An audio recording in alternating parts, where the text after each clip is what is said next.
That's on here. Written in 16-point font so I can read them with my regular glasses. Well, speech evaluations are a central feature of the Toastmasters program.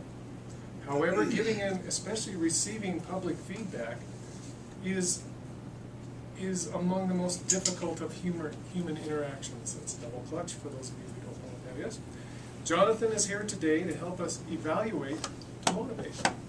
You may embrace or ignore his opinions as you see fit. There will be a brief question and answer session. Actually, there won't be a brief question and answer session. And you can talk to him as much as you want. You're gonna leave early. I'm going to jump onto a call, but I think I can stay after one and answer questions. I'm probably going to be on the phone in the courtyard for Daryl's piece, but I'll be around, so I can at 1 o'clock. That way. I'll be personal, Daryl. Fantastic. Jonathan and I have worked together. It's great. Jonathan joined Toastmasters in 2002, and he's received his Advanced Communicator Bronze Award in 2010. He was District 26 Evaluation Contest winner last year. His home club is called Don Yon in Lakewood, where Jonathan is currently serving as president. To help us evaluate to motivate, please welcome Jonathan Fleming.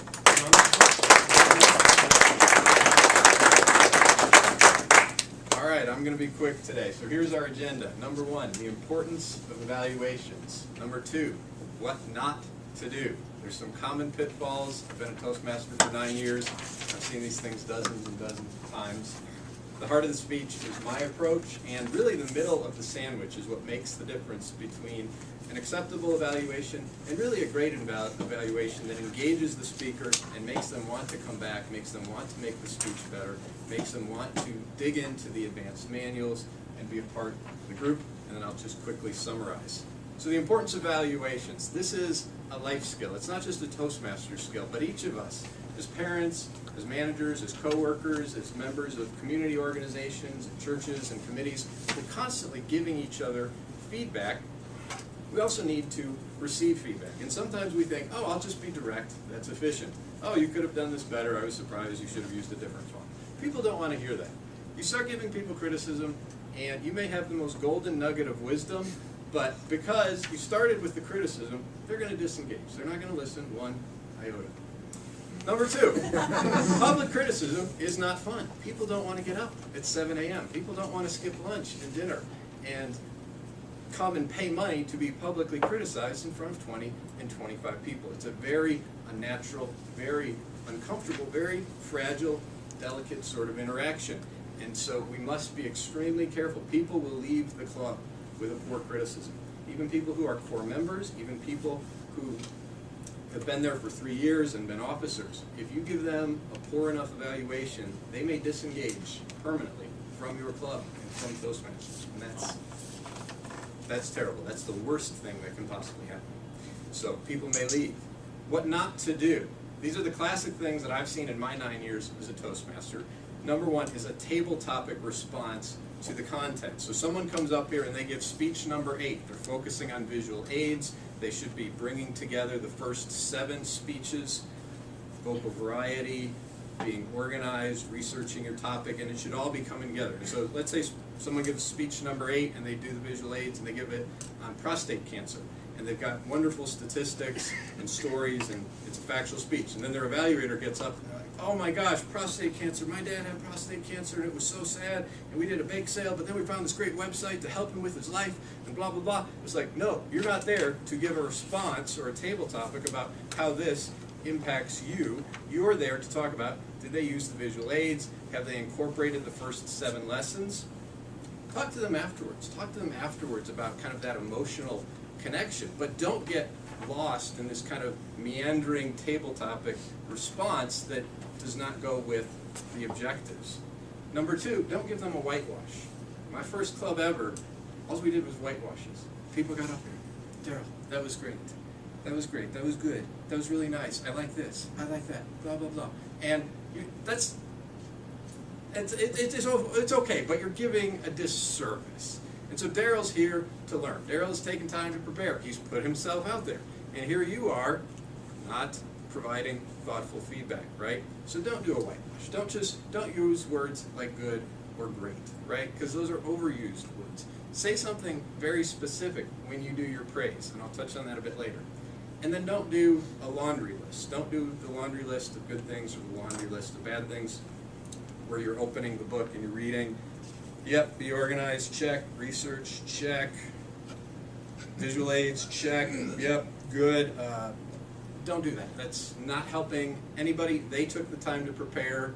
All you have to do is show up, read that evaluation, understand it for 5 minutes, take 5 minutes to evaluate it, and then deliver. You get the easy part. You got less than 20 minutes of work. They got the hard part. They spent the hours in preparing. Be thoughtful with those 20 minutes. Give them something nice. So my approach, number one, be aware. What are their objectives of this speech? Every speech has different objectives. There's 85 Toastmasters speeches, 10 in the original manuals, 15 advanced manuals with 5 speeches each. There are speeches that are supposed to be read. Technical speeches, you're supposed to read it. Storytelling, speeches you're supposed to read. So if someone gets up there and they give a technical presentation, don't get up there as their evaluator and say, I wish you had memorized your technical speech and blah, blah, blah. And it's like, no, the manual says read it. The manual says stand behind the lectern and deliver this technical paper or deliver this story in this manner. And so, again, if the evaluator doesn't know the objectives, and they get up there and they start talking about something that has nothing to do with this particular speech, and maybe they think it's a general speech criteria, the person may disengage. They may say, this guy's he didn't even read the manual. He didn't even read the 2 pages about what I'm supposed to be doing. Shame on him. Shame on her. Number 2, progress in the competent communicator or the advanced manuals. And so I know today that Donna is giving speech number 10, and so I know that she needs to incorporate the first 9 lessons and this 10th lesson of inspiring. So have context. When someone does an icebreaker, you don't get up there and say, you should have been more organized, you should have used visual aids, you should have done some research on this topic. No, those are future things. All they're supposed to do is get over their nervousness and show that courage to get up there. So know where they are, know the objectives of this speech, know where they are in the Toastmasters program, and you're going to be doing a better job. Be compassionate. Oops. This is the number 1 thing that will make an outstanding evaluation. So I won this evaluation contest, and everybody's good. Everybody's good. It's the whole state of Colorado. It's the whole state of Wyoming. Everybody's good. Everybody has thoughtful, analytical things to say and criticism. And the only thing that people said was, Jonathan was just a little bit more compassionate. So be it, on that particular day. But that makes a big, big difference in whether you engage someone or disengage them. Use the sandwich technique. It works. The sandwich is praise. Start with the praise. Engage them. Make them want to listen. Give them an opportunity. Give them a challenge. Finish with praise. Say something positive to end, and they are going to feel good. Be specific with your praise. Be specific with your suggestions. It works better. It's more sincere. It shows you are paying attention when you say, Daryl, I like the way that you wore a tie to show your respect for our organization. I like the way you wore your badge to show your credentials for why you should be here talking to us as a leader and about mentoring, and here you are about to be a DTM, and I like the way you showed respect for our club and showed up early. Awesome. So I'm very specific, and I use his name in praising him. Don't use their name for the opportunity or challenge. I like to even look off the person.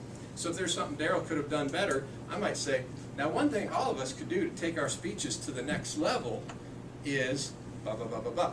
Fill in the blanks.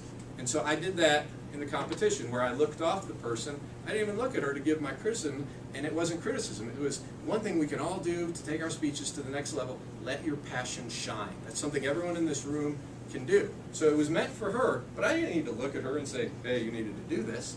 Tell everyone. Educate everyone. That makes a good speech.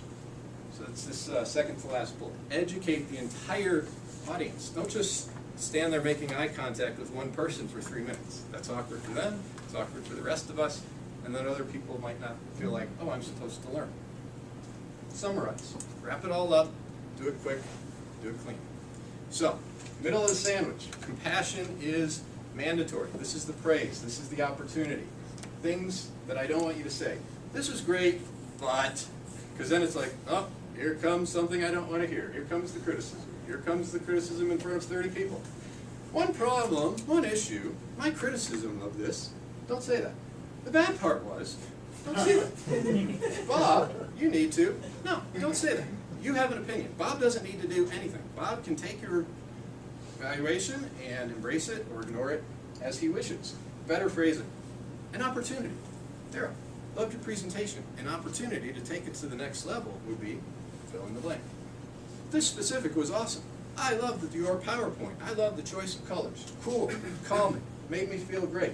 And then you give them something that makes it even better. So you don't say but. I love your PowerPoint, but you say I love your PowerPoint and they're engaged. They're like, yeah, keep it going. And then you slip in that criticism, and because you said and, they're okay with it.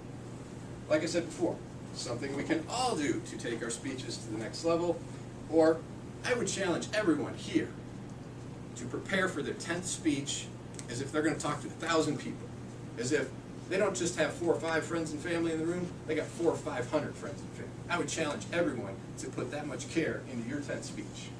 So summary, avoid the common mistakes. Avoid those common mistakes. And I'm happy to email this to Carl and get it to the club. Be aware. Where are they in the manual? What is this speech about? This specific speech. Be compassionate. That's very, very important. That's what's going to set your evaluation apart. Use the sandwich technique. It works. This organization's been around for decades. We've had millions of members. This technique works. Be careful in the middle. Be compassionate in the middle. You'll do great. Be specific in your praise and in your suggestions. Strive to educate everyone, and summarize. You will evaluate to motivate. All right.